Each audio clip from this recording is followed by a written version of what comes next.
Classes में आप लोगों का बहुत बहुत स्वागत है। मैं आपसे एक बीच में एमडी अरबाज आलम बड़ी दिनों के बाद आए आज अपने क्लास लेने के लिए। बहुत दिनों बाद आज आप सभी के बीच में उपस्थित हुए हैं और मैं आशा करता हूँ कि आज से और अभी से कंटिन्यू क्लास लूंगा और यकीनन के साथ आप सभी को बेहतरीन तरीके से पढ़ाऊंगा।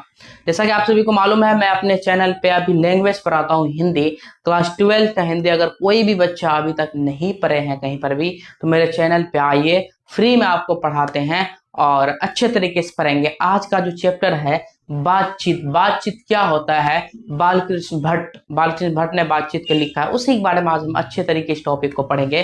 तो आइए बगैर बातचीत किए हम लोग पढ़ाई करना शुरू करते हैं, अच्छे तरीके से पढ़ाई करेंगे। तो चलते हैं, हम लोग देखेंगे आज बालकृष्ण भट्ट की जीवनी को पढ़ेंगे। उसके बाद कल का जो क्लास होगा आने वाले समय में बातचीत के पूरे तरीके से क्या है, बातचीत किसे कहते हैं, सारा टॉपिक बता देंगे। अगर मेरे चैनल पे न्यू है तो लाइक कमेंट शेयर करके बेल आइकन ऑन कर दीजिए ताकि मैं आपसे बीच में हमेशा है। और याद रहे अपने दोस्त लोग को बता दें कि अरबाज सर के चैनल है और यहाँ से आप लोग पढ़ लीजिए और बेहतरीन तरीके से आपको कंटेंट बताएंगे, अच्छे से पढ़ेंगे हम लोग लगातार। अगर आप चाहते हैं कि 2027 में टॉपर बने, अच्छे नंबर्स लाए, तो आप हमको पढ़िए और इस चैनल से पढ़िए, इंशाल्लाह आपका रिजल्ट बहुत बेहतर होगा। चलिए देखते हैं, आज पढ़ेंगे कहानी का पहला चैप्टर है नंबर 1, है ना, चैप्टर नंबर 1 जिसका नाम है बातचीत। इसका राइटर, इसका लेखक है बालकृष्ण भट्ट। कौन है? बालकृष्ण भट्ट। बालकृष्ण भट्ट जी ने लिखा है जो एक निबंध, क्या है, एक निबंध। यहाँ तक आप लोगों को बता दी, एक निबंध बालकृष्ण भट्ट ने इस चैप्टर को लिखा। अब हम लोग पढ़ेंगे बालकृष्ण भट्ट का जीवनी, बालकृष्ण भट्ट कब जन्म हुआ, कब निधन हुआ, कब मरे थे, ये सारे टॉपिक को पढ़ेंगे। मात्र 10 मिनट की क्लास में आपका कंफ्यूजिंग दूर हो जाएगा। तो आइए पढ़ाते हैं। बात करते हैं जन्म का, तो 23 जून 1844 अगर बात करें तो इसका जन्म होता है 1844 ईस्वी में। निधन का हम बात करें तो मेरे बच्चा निधन इसका हो जाता है 20 जुलाई 1914 को इसका मृत्यु हो जाता है। किसका? बालकृष्ण भट्ट का, जिन्होंने एक निबंध लिखा जिसका नाम है बातचीत।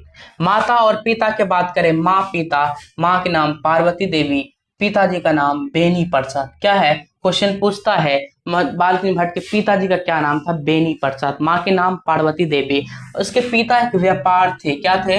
व्यापार थे। व्यापार अगर हम बात करें, बिजनेसमैन बात करें तो जो व्यापारी वगैरह करता है, इसके पिताजी एक व्यापार थे और अच्छे घराने से भी थे। और हम शिक्षा की बात करें तो बालकृष्ण भट्ट ने शिक्षा कैसे हासिल किया, क्या किया? तो प्रारंभ में संस्कृत की शिक्षा की। 1867 में एंट्रेंस की परीक्षा प्रयाग मिशन स्कूल से पास किया। तो क्वेश्चन पूछेगा बालकृष्ण भट्ट ने एंट्रेंस की परीक्षा किस स्कूल से पास किया था? प्रयाग स्कूल से पास किया था। कब किया था? 1867 में किया था। कौन सा परीक्षा पास किया था? तो एंट्रेंस की परीक्षा पास किया था। इतना ऑब्जेक्टिव आपसे बनेगा। तो शिक्षा, प्रारंभ में संस्कृत की शिक्षा, उसके बाद 1867 में एंट्रेंस की परीक्षा पास किया। कहां से? प्रयाग मिशन स्कूल से पास किया। उसके बाद वृत्ति का मतलब होता है मेरे दोस्त कार्य।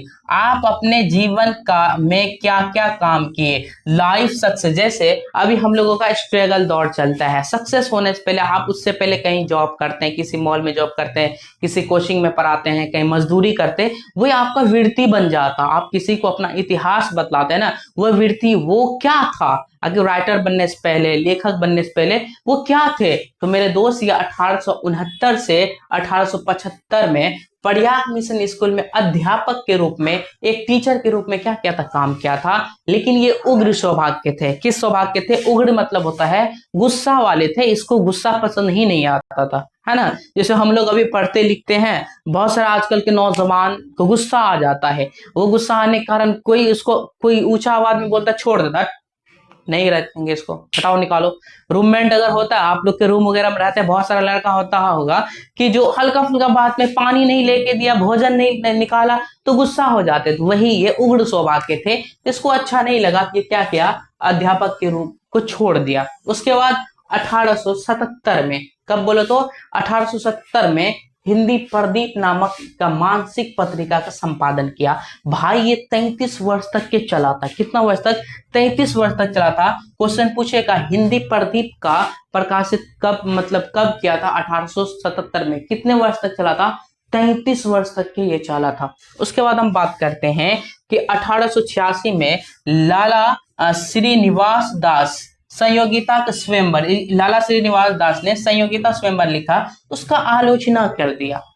आलोचना किया कि आप ये किताब में बहुत सारी चीज गलत लिखे हैं। आलोचना मतलब होता है किसी के बारे में गलत सलत बोलना। जैसे कोई काम तुम किए हो, वो काम को कोई देखने वाला आता है तो आलोचना करके, जैसे एक बिल्डर बिल्डिंग बनाया है ना, आलोचना कर देता है ये बिल्डिंग गलत है। कोई टीचर पढ़ा या कोई टीचर देखा, आलोचना करता है कि मतलब किसी चीज के अंदर से कमी निकालना, उसी को कहता है आलोचना। 1881 में किया था, 86 में किया था, सॉरी 1886 में आलोचना किया था। इन्होंने भारतेंदु हरिश्चंद्र से प्रेरणा लिया था साहित्य लिखने का। देखो, साहित्य और लेखक लिखने का, भारतेंदु हरिश्चंद्र से प्रेरणा। प्रेरणा मतलब होता है सीखना। जैसे आप किसी से प्रेरणा लेते होंगे पढ़ने की, जैसे आपके गांव में बहुत सारा आदमी होगा, बहुत सारा पढ़ने वाला होगा, अब उससे सीखे होंगे हमको भी पढ़ना, हमको भी टीचर बनना, हमको भी इंजीनियर बनना, डॉक्टर बनना, माता पिता के नाम को रोशन करना है। तो इन्होंने, है ना, 1806 इन्होंने भारतेंदु हरिश्चंद्र से प्रेरणा लिया। क्वेश्चन पूछेगा आपसे, बाल कृष्ण भट्ट जी ने किससे प्रेरणा लिया था? तो किससे लिया था? भारतेंदु हरिश्चंद्र से क्या लिया था? प्रेरणा लिया था। उसके बाद हम बात करते हैं अंग्रेजी साहित्य का एडिशन भी इसको कहा जाता है। किसको? बाल कृष्ण भट्ट को अंग्रेजी साहित्य का एडिशन। सर ये एडिशन क्या होता है मेरे दोस्त, समझिए। एडिशन क्या होता है? एडिशन उस व्यक्ति को कहते हैं जो किसी भी टॉपिक में बहुत महान है।